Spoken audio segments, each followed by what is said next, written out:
Mbas 30 vjetësh, vi përsërit për të më shuar në Shkodër me gëzim. Dhe në pra Krishtlindje, në qenë se dhe kisha ka kushtohet lindjes së Krishtit, kisha në urtësinë e saj na përgatit ne për festën e Krishtlindjes. Të dielën që kaloi folëm për paraetrit e Zotit. Dhe sot kemi gjenealogjinë e tij.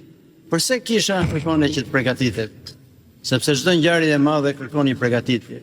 Si mund ta kuptojmë ne që ai është shpëtimtari ynë, nëse ne nuk kuptojmë nga çfarë na ka shpëtuar? Nëse realisht ne do e kuptojmë nga çfarë na ka shpëtuar, jo vetëm thjesht përgjithësi, nga ana intelektuale, por në jetën e çdo njeriu, në jetën e tij personale, atëherë do e duan Perëndin shumë. Shenjtorët e donin Perëndin sepse e kuptonin se nga çfarë i kishte shpëtuar.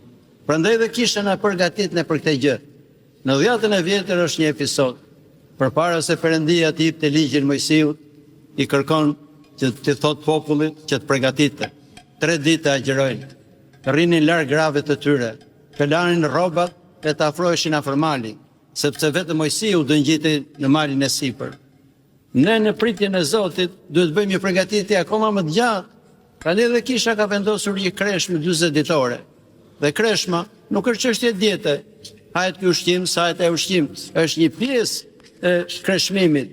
Kreshmimi më i thellë dhe më i rëndësishëm është kreshmimi shpirtëror. Gjë që do thotë syt kreshmojnë, mos shohin skenat pahishme, veshët janë të kujdesshëm, mos dëgjojnë thashë theme dhe shpifje, goja të jetë e pastër, të mos përhapi përgojime dhe gjërat e tjera. Ky është kreshmimi më i rëndësishëm, kreshmimi shpirtëror. Që dal nga dal, fillojmë ta pastrojmë zemrën, mos të lajmë vetëm rrobat nga jashtë, po të lajmë rrobën e shpirtit, që të jemi në gjendje për të pritur lindjen e Perëndisë. Në gjenealogjinë, nëse e dëgjuat, në fillim duket pak si e habitshme. Përse kisha ka zgjedhur pikërisht këtë lexim përpara se ne të festojmë Krishtlindjen? Duket në fillim ato emra janë ndoshta të pakuptueshëm për ne se janë hebraisht.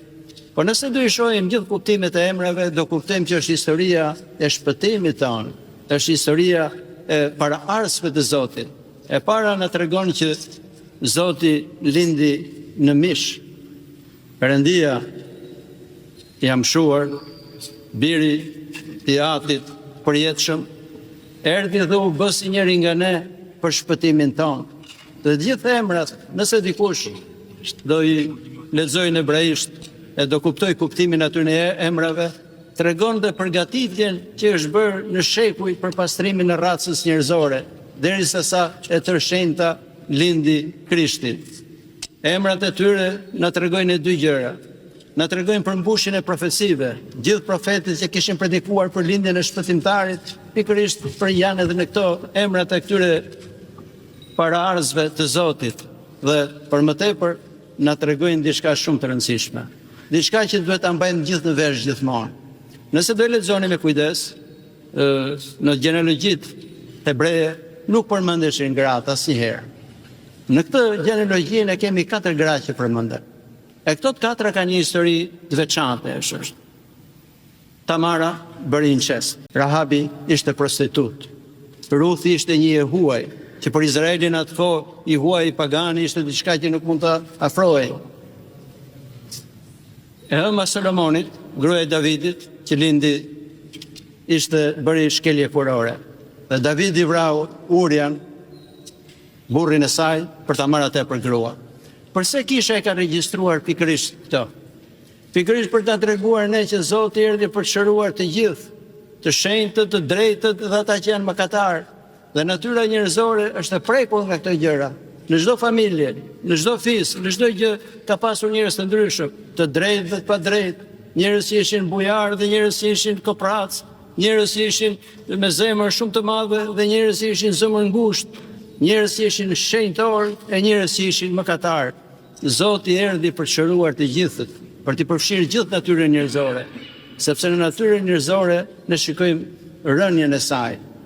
Për të kuptuar ardhin e Zotit dhe arsyen përse biri i Perëndis u mishërua dhe u bë njeri si njëri nga ne, si themi në simbolin e besimit, që për ne dhe për shpëtimin tonë zbriti prej qiellit dhe u trupëzua prej Shpirtit Shenjtë dhe Virgjëreshës Mari. E nëse e themin besore, do thotë që kjo është ajo që besojmë ne. Dhe historia e kësaj është e gjatë. Prandaj edhe në gjenealogjinë e Shën Lukës shkon deri tek Adami. Historia ishte e shkurtër, por shumë kumtimplot. Njeriu u shkëput nga Perëndia. Mendoi që mund bëjë si Perëndia pa Perëndin. E kjo ka qenë gënjeshtra e parë. Kur Iligu i sugjeroi atyre që ju nuk do vdisni, po të shkelni urdhërimin e Perëndisë, pa ai nuk do që të bëheni si ai. Dhe njerëzit në krenarinë e tyre menduan që mund ta realizonin vetë atë gjë, të bëheshin si Perëndia, po pa Perëndin. E kjo gënjeshtër ka vazhduar vazhdimisht, edhe në ideologjitë e fundit, kur njerëzit menduan që do të ndërtonin parajsën mbi tokë, po pa Zotin, në fakt ndërtuan ferri.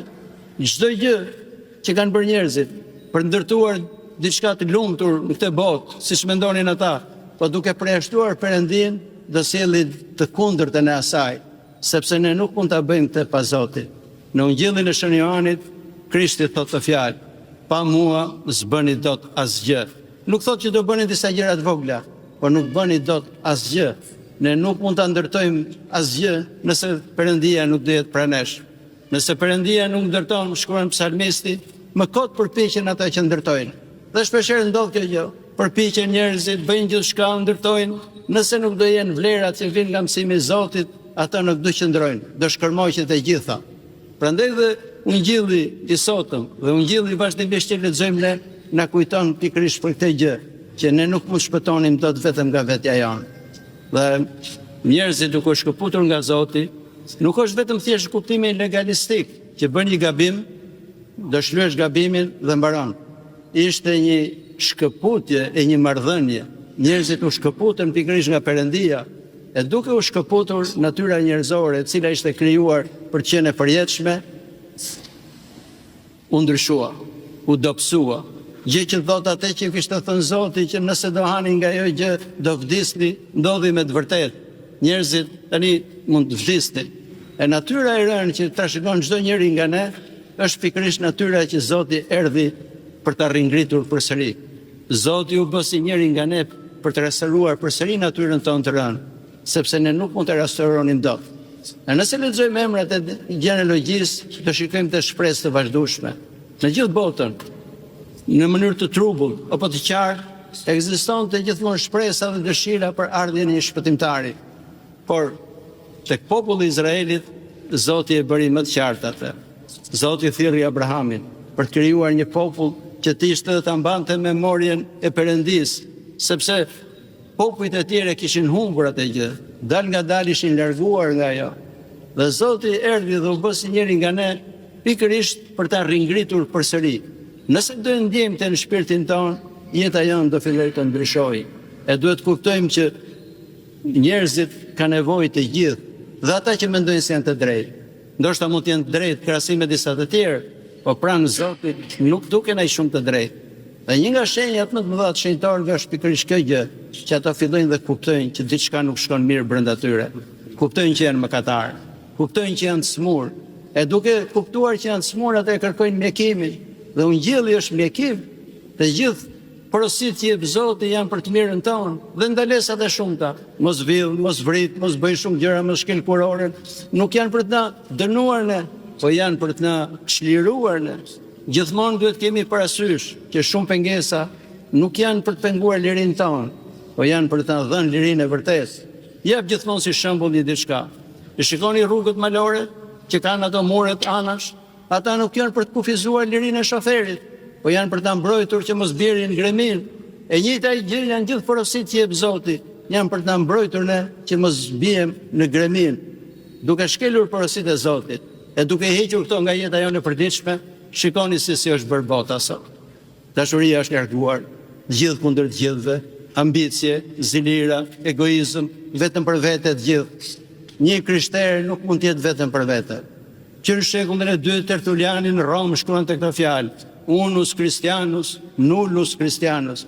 Një krishter vetëm për vete nuk është i krishter, sepse ne jemi qenie komunitare, do thotë që ne jemi pjesë e një komuniteti, nuk mund të jetë dot njëri mirë e tjerë të jenë keq, s'mund të ndodhi kjo gjë. Familja është bërthama e komunitetit. S'mund të jetë njëri në familje mirë e tjetri të jetë keq. Fëmijët mund të jenë mirë diku në një vend, prindrit janë bërëspisur vetëm tu. Asnjëri s'mund të jetë mirë, nga ata të dy s'mund të jetë mirë.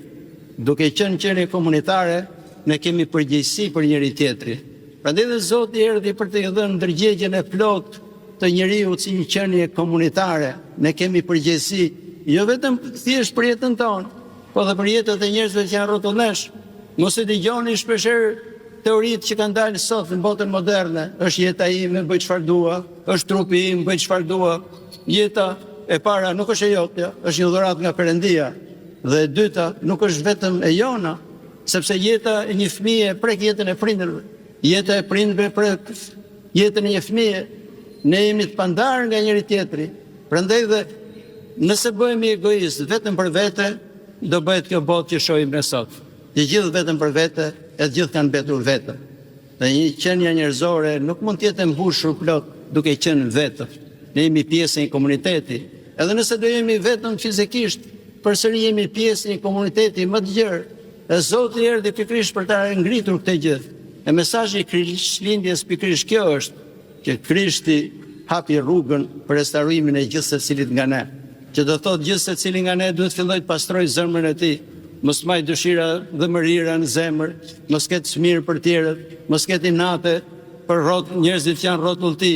Dhe më e shumta, ai jo vetëm thjesht që duhet të dojë ata, po duhet të përpiqet dhe të ndihmojë. Nga mënyra se si ne do sillemi me ta afërmit tan, do varet edhe e ardhmja e jonë. Nëse do lexoni në librin Ungjillin e Shën Mateut, paravolinë e gjyqit fundit, po jep shembulltyrën e gjyqit fundit, kriteri i gjykimit nuk ishte a ke studiuar teologji, a e njeh gjithë shkrimin e shenjtë, po ishte a ke dashuri në shpirt. E Zoti thotë këtë fjalë: isha i zhveshur dhe në veshë, isha i uritur dhe më ushqyet, isha në burg dhe spital dhe të mpat, dhe të drejtë do befasohen, do thonë Zot, kur të pamë ti bëm gjitha këto gjëra. Dhe ai thotë, atyre që ju keni bërë, thotë, me keni bërë mua, sepse Zoti identifikon veten me njerëzit që janë nevojtë. Kur kisha thret gjithmonë, e përpiqet të ndërgjegjësoj gjithë për ndihmuar nevojtarët, është pikërisht për të mirën tonë. Shënë janë gojartë i thonë të këtë fjalë: doni të lani mëkatet tuaja, që padyshim keni shumë, siç kemi gjithë, thotë, po thotë. Shkoni, thotë, dhe gjeni kudo njerëz që janë nevojë, të varfër dhe në merim dhe ndihmojeni ata, dhe falenderoni ata, të cilët ju japin mundësinë ju për të shlyer një pjesë shumë të madhe të mëkateve, jo për të qenë krenar, se po i ndihmojmë. Pse e thonte këtë gjë? Sepse pikërisht ishte porosia e Zotit dhe mënyra e gjykimit si na gjykon e Perëndia. Nëse nuk kemi dashuri në shpirt, do thotë që nuk kemi restauruar. Ajo që përbën një njeri të plot është njeri që është mbushur me dashuri për gjithë njerëzit që ka. Fillon me familjen, e shtrihet akoma dhe më gjerë. Në botën e sotme është paksuar dashuria. Njerëzit nuk duan të dinë më për njëri tjetrin dhe prandaj kanë një jetë mjeruar, sepse i vetmuar nuk mund të ndihesh dot i plot. Ne jemi qenie komunitare. E përsëris këtë sepse është shumë e rëndësishme për një krishter. Ti krishteri nuk është vetëm për vete. As kisha nuk është vetëm për veten e saj, po është për gjithë të tjerët. Çfarë mundësie që të ketë, duhet ta ndaj me gjithë të tjerët. A nëse do të festojmë Krishtlindjen në këtë formë, atëherë do fillojmë dhe të kuptojmë ne mesazhin dhe misterin e mëshirimit të Zotit. Nuk është lehtë ta kuptojë njeriu këtë gjë. Ja, përmenda pak më parë në gjenealogjinë që midis tyre kishte edhe shumë njerëz pa drejtë dhe mëkatar. Sepse Zoti pikërisht këtë mori, natyrën e shtrembëruar të njerëzve për ta drejtuar përsëri. Dhe neve do të përpiqemi pikërisht për këtë gjë, për sa kohë që mendojmë që jemi të drejtë e jemi në rregull, këtu është problemi. Shenjtorët kuptuan që nuk ishin në rregull. Dhe ju tregoj shpeshherë njerëzve disa episode shumë të rëndësishme. Kur Isaia, profeti Isaia, pa vizionin e madh, ku pa mbretin e lavdis në front, çfarë tha me veten e tij? Tha, mirë unë, njëri me buzë të ndyra pas mbretin e lavdis. Çfarë tha Shën Pietri kur kuptoi që në personin e Jezu Krishtit është vetë Perëndia? Largohu prej meje, Zot, sepse jam mëkatar. Përse këta shenjtë shumë të mëdhej thonë këtë gjë për veten e tyre? Sepse nëse ndriçojmë nga drita e Zotit, do kuptojmë që nuk kemi ai shumë dritë. Ne ndoshta mund të burremi se mund të jemi më të mirë nga disa njerëz që shohim rrotullesh, por në krahasim me Perëndin, të gjithë kemi mira njolla që janë brenda. Por që të shohim këto, duhet ta pastrojmë zemrën, e ta ndezim dritën brenda shpirtit tonë. Ja shikoni edhe në kuptimin fizik. Nëse të dalë një rrezë drite e do futet në kish, do shikosh mira grimca pluri. Në kërsa kur nuk ka dritë, duket se është e pastër. E njëjta gjë ndodhe me shpirtin tonë. Prandaj dhe Krishtlindja është një thirrje, një përgatitje për ta pastruar zemrën tonë, që me zemër të pastër ta presim lindjen e Krishtit edhe në zemrat tona. A nëse do ndriçojmë në zemrat tona, do kemi edhe fuqi për ndriçuar dhe njerëzit që janë rrotull. Një kandil i fikur nuk ndriçon. Prandaj dhe Krishtlindja është një dritë për të ndezur kandilin e shpirtit tonë e për ta përhapur atë dritë, jo vetëm në jetën tonë, por në jetën e të gjithë njerëzve që janë rrotull nesh. Amin.